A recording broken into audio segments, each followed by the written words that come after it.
বিজেপির সর্বভারতীয় সভাপতি নীতিন নবীন তিনি এবার রবীন্দ্রনাথ ঠাকুর তিনি নোবেল পুরস্কার পেয়েছেন শান্তিতে, এমনটাই তিনি উল্লেখ করছেন, যা বলে এই মুহূর্তে রীতিমতো বিতর্কে জড়িয়ে পড়েছেন বিজেপির সর্বভারতীয় সভাপতি। দুর্গাপুর থেকে তিনি এই বক্তব্যই পেশ করেছেন, যেখানে তিনি উল্লেখ করছেন যে কবিগুরু নোবেল শান্তি পুরস্কার পেয়েছিলেন। ঠিক কি মন্তব্য করেছেন আসুন শোনাই।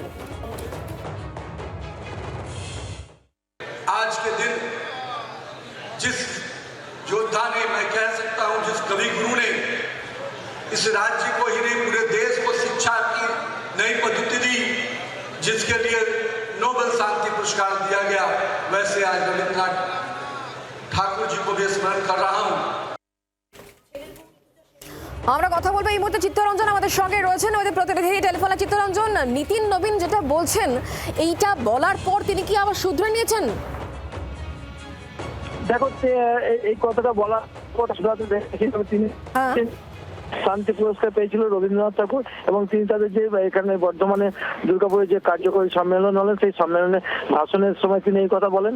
এই বিষয়ে আমরা তৃণমূলের কাছেও বক্তব্য নিতে গেছিলাম। তারা যেটা জানাচ্ছেন যে নতুন নবীন নতুন সভাপতি হয়েছেন, তিনি এখনো ভালো করে বুঝে উঠতে পারেননি হয়তো এই রাজ্যের সংস্কৃতি, সেই কারণে এই কথা বলছেন। এবং তারা রবীন্দ্রনাথ ঠাকুর শুধু রাজ্যের সীমাবদ্ধ নয়, তিনি গোটা বিশ্বের। যখন এই মন্তব্য করা হচ্ছে চিত্তরঞ্জন, যখন এই কথা বলা হচ্ছে, সেই জায়গা থেকে কি বলা হচ্ছে?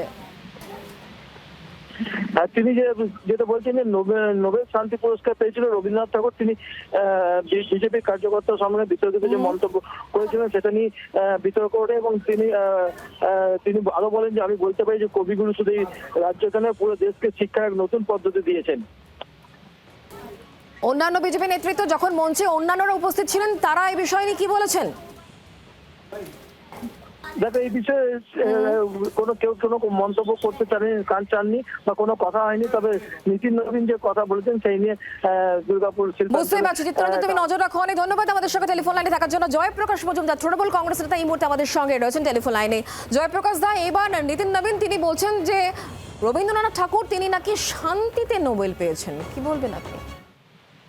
আরে যিনি এসছেন, যাকে আপনারা নামও শোনেননি, চিনতেনও না 2 মাস আগেও, সেই নীতিন নবীন সর্বভারতীয় বিজেপির সভাপতি হয়েছেন। শিক্ষাগত যোগ্যতা হচ্ছে স্কুল পাস করেছেন, তারপরে আর কোনোদিন কলেজে ঢোকেননি, পড়াশোনাও করেননি। বিজেপির দৌলতে জয় শ্রীরাম বলে এখানে এসে পৌঁছেছেন। তিনি যে এই রকম কথা বলবেন রবীন্দ্রনাথ সম্বন্ধে, তাতে আশ্চর্য কি আছে?